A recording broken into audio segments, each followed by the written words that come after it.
मारून बी टाक. सत्या, अरे पोलीस आहे मी. तू आता जे काय करतोय त्याचे काय परिणाम भोगावे लागतील असा विचार केलायस का?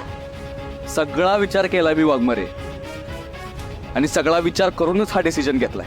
हा सा डिसिजन जरा तुझ्या मनासारखं झालं नाही तर एवढं का चिडतोस तू? तू मला बोलला होतास की फक्त शेवटचं एकदा भेटायचं म्हणून मी थांबले होते, पण तू फसवलंस मला, विश्वासघात केलास माझा. वाटलं नव्हतं असं वागशील. सोड मला, आत्ताच्या आत्ता सोड मला. ओ वाघमारे मॅडम, उगाच हात पाय हलवू नका. हे बघा, तुम्ही इथं माझ्या मर्जीनं आलाय आणि इथनं जाणार पण माझ्या मर्जीनंच. त्यामुळे उगाच ताकद वाया घालवू नका तुमची. सत्य, काय मूर्खपणा आहे हा? मला खरं सांग, तू असं नाही वागू शकत. वागू शकतो वाघमारे, वागू शकतो. कारण तुम्हाला जो सत्य माहिती आहे ना, असं न वागणारा, तो बदललाय आता. आधी तुमच्यासाठी बदलला होता, आता तुमच्यामुळे बदलला. तुम्ही नकार देऊन त्याला ऑप्शनच ठेवला नाही हो काय. त्यामुळे तो आता त्याच्या ओरिजिनल पॅटर्न मध्ये आला. बदललाय म्हणजे नक्की काय म्हणायचंय तुला?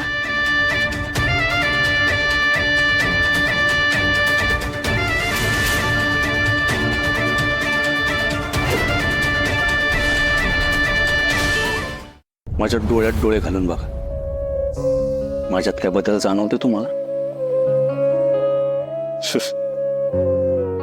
तुम्हाला सांगायची काय गरजच नाही, कारण ज्या पद्धतीने तुम्ही मला घाबरलाय ना, त्यावरूनच कळतंय सगळं. अगोदर पण तुम्ही मला असंच घाबरायचा, आणि तुम्ही ज्याला घाबरायचा ना, तो जुना सत्य आता परत आला.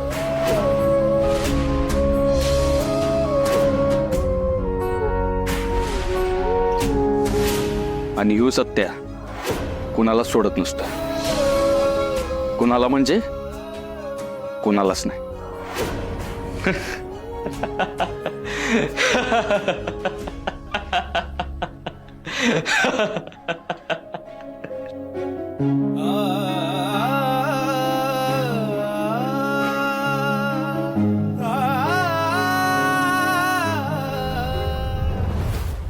हे बघा, तुम्ही शांत व्हा आधी. हे घ्या पाणी. अवघ्या नकोय मला पाणी. शोधून काढा पहिलं. हे बघा, तुम्ही शांत व्हा आधी. हा, मला सांगा काय झालंय? अमृता, काय झालंय? साहेब, मी माझ्या मंजूला पळवून नेलंय, किडनॅप केलंय. किडनॅप काय?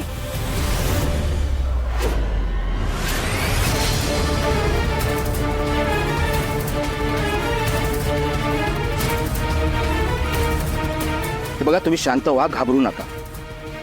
मंजू आमची सहकारी आहे, एक पोलीस आहे. तिला आम्ही काही होऊ देणार नाही. ती जिथे कुठे असेल ना, आम्ही सुखरूप परत आणू.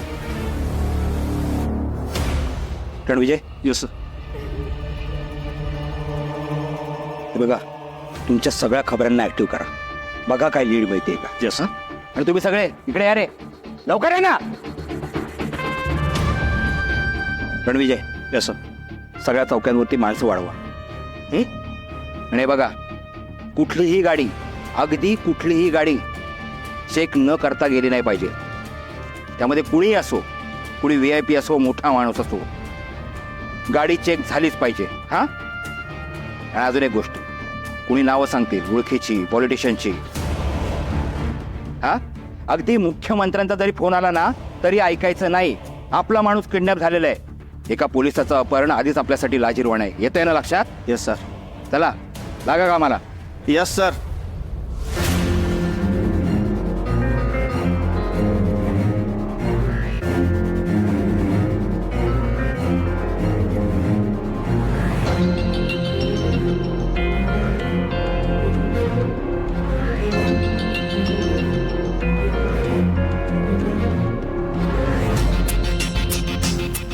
Hello, Meda police station.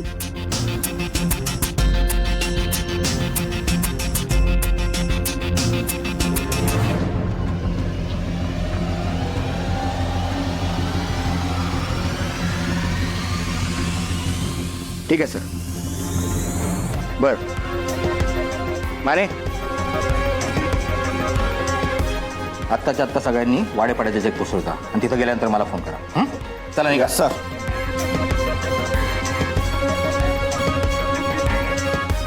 मग आई फोन करणार काय बोलला तुम्हाला? तू खंडणीसाठी परत फोन करणार होता, पण त्याचा फोन नाही आला. नाही, पण एका कॉन्स्टेबलच्या घरात काय खंडणी मिळणार आहे? मला नाही वाटत की पैशासाठी हे अपहरण झालं असेल. रणविजय, मला काहीतरी गडबड वाटते. मला पण तेच वाटते सर. सर मला वाटतंय सत्याकडून पैसे मिळण्याची अपेक्षा असेल त्यांना. मंजू आणि सत्याचा घटस्फोट झाल्याने कदाचित त्यांना माहिती नसेल. नाही नाही, असं नसेल. आणि जर असं असतं तर तरी पैशासाठी आधी सत्याला फोन केला असता. बरोबर आहे. आई, मंजूचा कुणावर राग आहे किंवा कुणाचा मंजूवर राग? नाही, म्हणजे शेजारी आसपास वादविवाद झाले होते का? काय भांडण वगैरे? अहो बोला, काही भांडण वाद झालाय घरात बाहेर, काहीतरी सांगा. हे बघा, तुम्ही सांगणार नाही तोपर्यंत आम्हाला तपास करता येणार नाही. बोला प्लीज. तुम्हाला कुणावर संशय आहे का? त्या आणि म्हणजे ह्या दोघांच्या मध्ये माणूस दिसतोय का तुला? त्या जर आत्ता म्हणल्या की नाही ह्या पोरीच्या डोसक्यात गोळी झाड, तर एका मिनिटात तुझ्या पोरगीची खोपडी उडेल. आई अगं आता तरी खरं बोल. मला माहिती तू आणि दीदी माझ्यापासून काहीतरी लपवताय. अगं पण ही लपवण्याची वेळ नाही. तुला जर दीदीला सुखरूप बघायचं असेल ना, तर तुला खरं काय ते सांगावंच लागल. वय मामी, बोला बोला काहीतरी. हो निदान आता तरी सांगा की काय झालंय ते. प्लीज सांगा काहीतरी.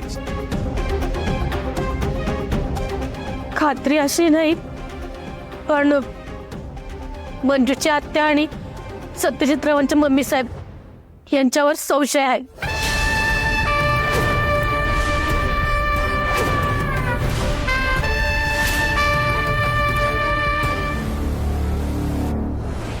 अहो सुरवीनबाई, कशाला घाबरताय? अहो आता तुम्ही तर म्हणल्या की त्यासनी जायचंय पोलीस स्टेशनात, तर जाऊन दे. आपण काही केल्यानंच नाही तर कशाला घाबरायचं असं म्हणल्या की. ए मी कुठे घाबरली? मी असा विचार करते का तुझ्या त्या निबळट भाचीला कोणी किडनॅप केला असेल याचा. नाही म्हणजे तू तिच्या पगारावर जगती आणि तिला तिचा सत्ताचा पगार पुरत नाही वय. मग अशा गरीब घरातल्या पुरीला किडनॅप करून काय मिळणार आहे त्यासनी? सुरवीनबाई, जवा तवा आम्हाला सारखं पाण्यात